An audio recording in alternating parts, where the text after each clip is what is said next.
Hello and welcome back to Let's Play Crusader Kings 2 as the Mongol Empire, or rather one of the two Mongol empires. In our last episode we have just declared war on our neighbours up here who hold the land that we started the game with. Well, actually I don't think we started with these two counties that we're going to take, but we started with I think these four. I don't actually remember, but it was somewhere up here, and now we finally come to take it back. Our vassal has won a quick initial battle for us there. In fact, I think we'll just probably keep our army down here and let them take care of it. They should be able to without too much trouble. No point in us moving our army too far out of position if we don't have to. I guess we'll stay where we are for the moment though.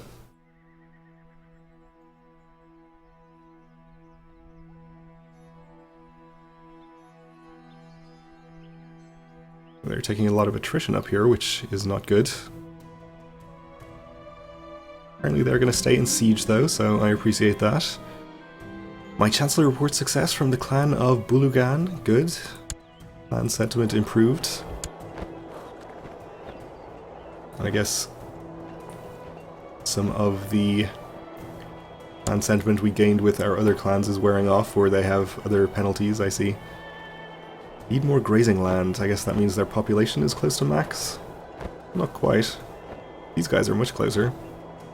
And they have a commensurately larger opinion penalty, so I guess that is what that is, okay.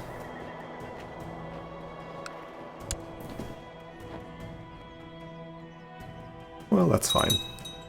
They're still relatively happy. This guy has called in somebody into the Mongol war for Otuken. Oh, I see. His vassal, I suppose. Well, that is not too unexpected. Also shouldn't be a problem.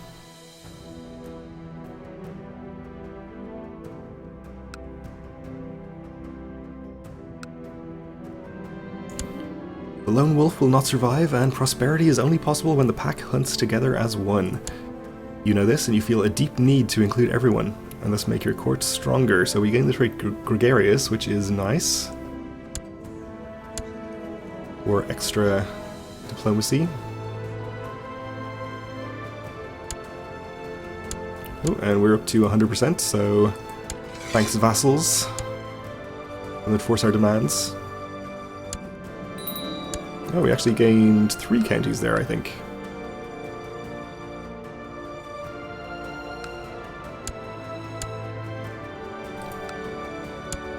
And apparently a vassal clan. Okay.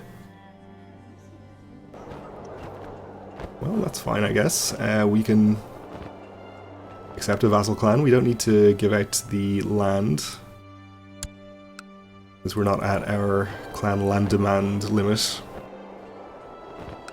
we'll hold on to that other county ourselves. It has a temple in it. Speaking of temples, yes, that is a Tengri holy site. And we have another one here. Belongs to one of our feudal vassals, and yes, this is actually the other one where we moved our capital to. So we could build a temple in here and gain control of the third holy site that way. I'm not sure if we even want to reform the Tengri faith, but maybe we can do it at some point.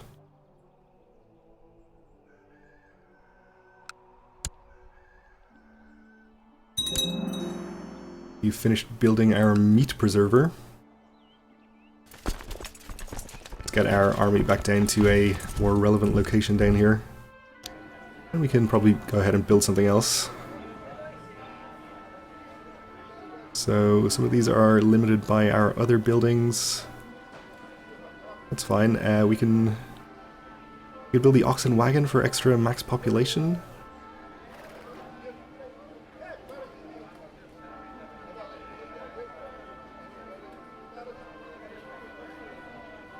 I suppose the clan gathering hall would give us clan sentiment, which might be useful to have.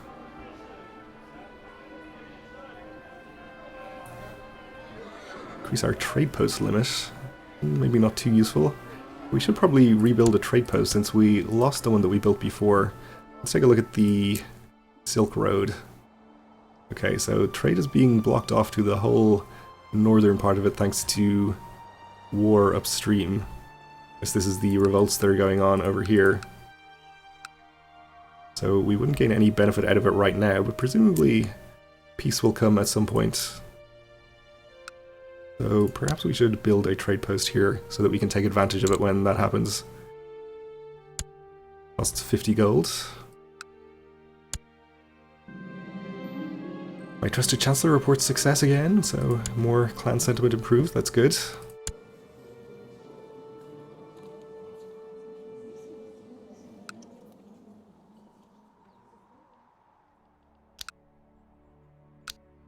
And I guess we could consider declaring war on this guy at some point. He does have some unfortunate feudal holdings in his land, but if we took Duchy of Turkestan maybe, there's only 2.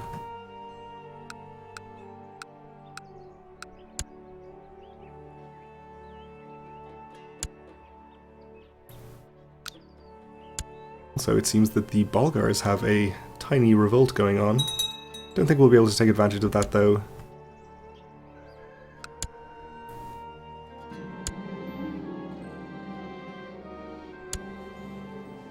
Now, this guy has declared the war for Tiramisu.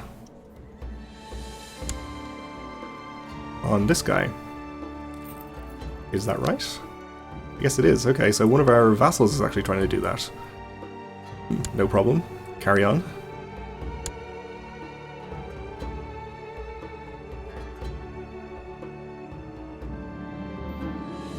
Right, more clan sentiment. Always good. Let's see, if we did declare on him, we can take a county. I think if we do the subordination of, for example, Turkestan, I think we would end up vassalizing these holdings, which I kind of don't really want to do. We've had enough trouble from our other person that we vassalized. On the other hand, if we want to gain the county, we can only do it one county at a time. Via the conquest wars.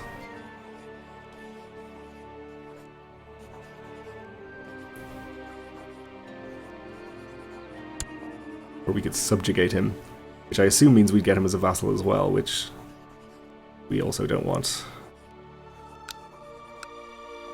Maybe we'll just do a quick conquest war for Turkestan. I think this will give us more control over the Silk Road trade route, which incidentally is now operating again.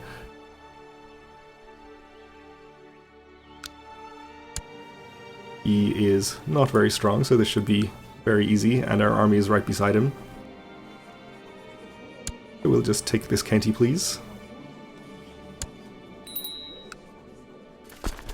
And we might not even need to call in our vassals.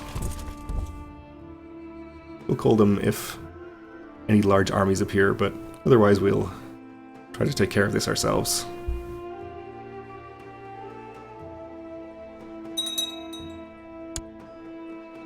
Now he's called in the Shah of Persia. I guess I really should have checked who his allies were. So that's 9,000 troops that are potentially on the way here. And also the Bektashi Order, which we probably don't have to worry about. Alright, let's call in our allies then. Or the vassal clans, at least.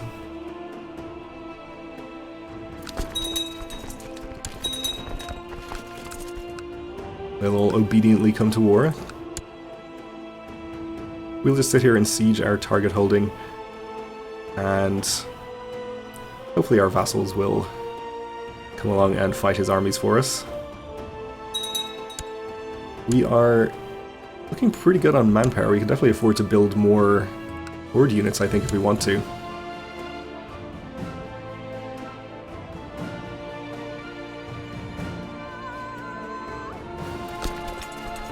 Now let's check out the composition of this.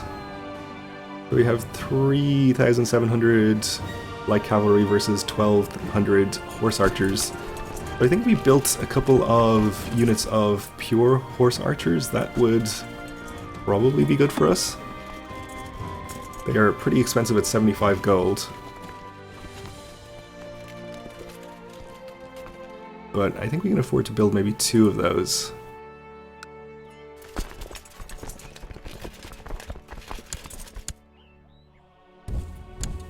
We'll send them to merge up with the rest of our army.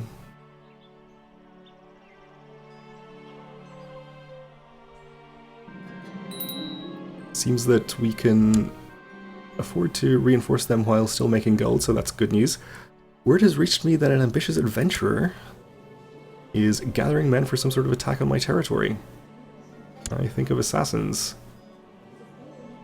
We'll give it a try.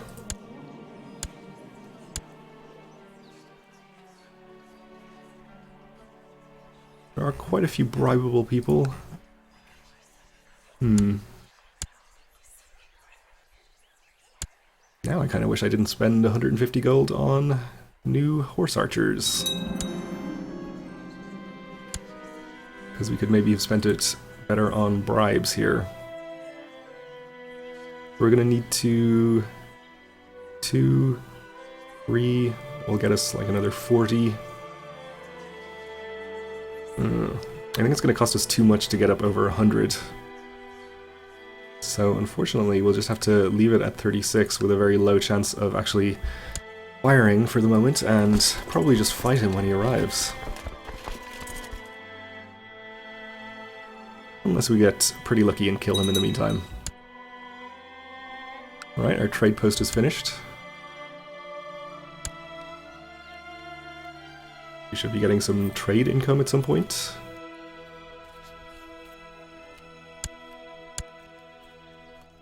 Maybe it's in here.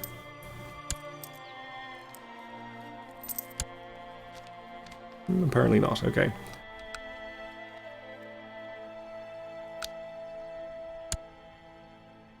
Oh, it's giving us 0. Is there a disturbance in the trade zones again? Ah, there is. Oh, I guess this is my fault, actually, because there's a hostile army in here. Alright, that's fine. We'll finish this war pretty quickly and get things back to normal.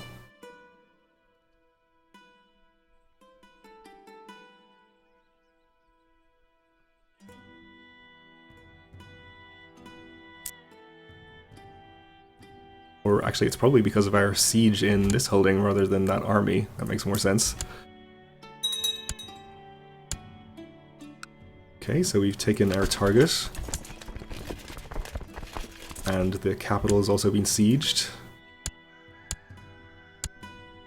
We'll just hang around where we are and let our vassals take care of it, maybe. If they are so inclined.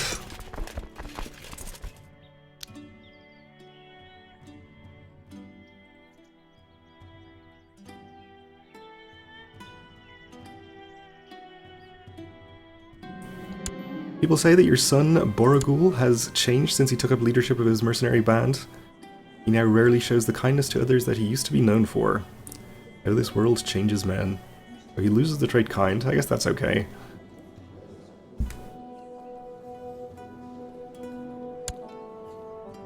He's up to almost 300 prestige compared to 365 for this guy, so he's not too far off taking over, I guess. He's actually 3rd in line as it stands. Guy has 310.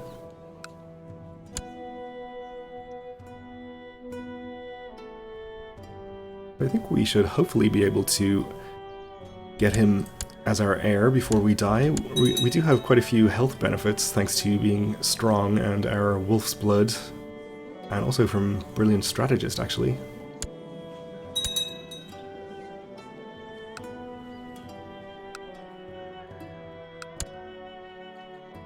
Let's hope we don't catch measles from whoever that was that just caught it there. This guy, I guess. We do need to appoint a new spy master to replace him. And this courtier, I guess, will do just fine, though maybe we want to keep him around as a commander. Since he's very good at martial stuff.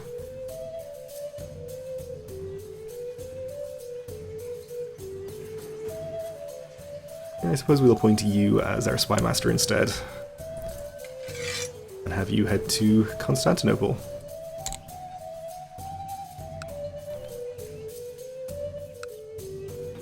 I guess that is why he caught measles, because there's an outbreak in Constantinople right now.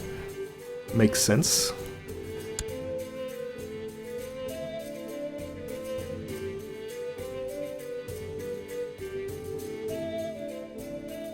Right, so our vassals are spreading out, sieging his land. That's good.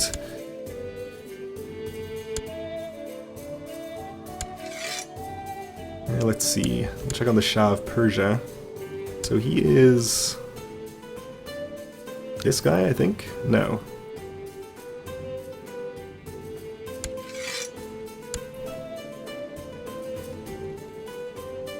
Where do you live? That's the guy himself. What am I doing here? Oh, it is that guy. Okay. That's fine. He is apparently... yeah, on his way up. He's apparently leading troops in this area. We should expect to see him. Hopefully our vassals can take care of it. They should be able to with the number of troops they have.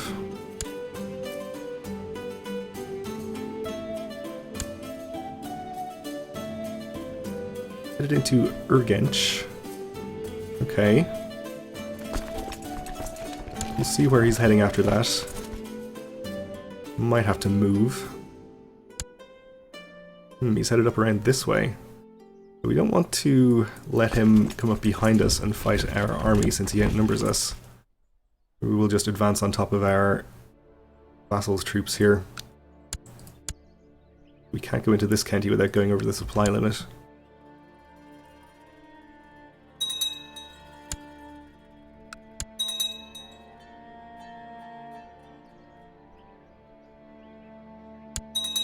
I also don't want to let him siege back our target holding.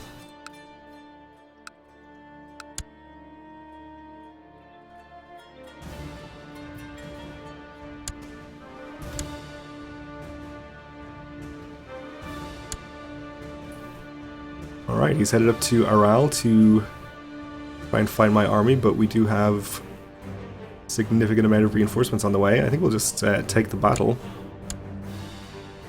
They're going to arrive not much later. Nope, seems like he's changed his mind. Okay then.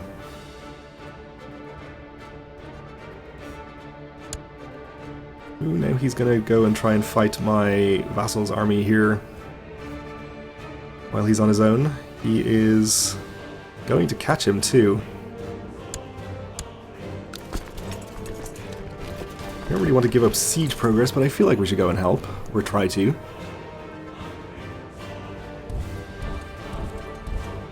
On the other hand, we are almost certainly not going to get there in time to actually help. So we'll just have to let the battle happen, I suppose. That claims he would be a better marshal than our current marshal. Yeah, go for it. Let's also check out our commanders, because I think we can definitely improve on some of these. Namely, this guy. We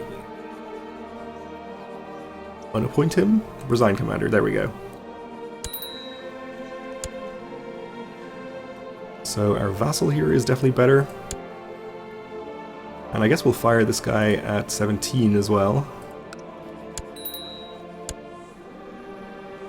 And appoint our current heir. Okay, so that's a very good set of commanders. We'll certainly put those in charge of these armies. And we'll see how this battle goes once he gets here. Unfortunately, we can't actually watch it.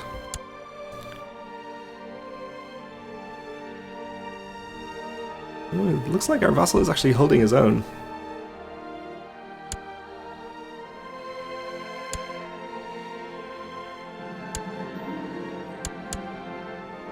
And he might even win. Well done, okay, that gets us to 100%. So we can enforce demands. Be gained the county and the holding, and that means we can pillage it. So we gain 50 gold, which is nice. We gain some extra tech points. And we get a modifier in Turkestan. Okay, let's do it. I think that takes a while to actually happen. And for the moment, we have the wrong type of holding a domain, but that's fine.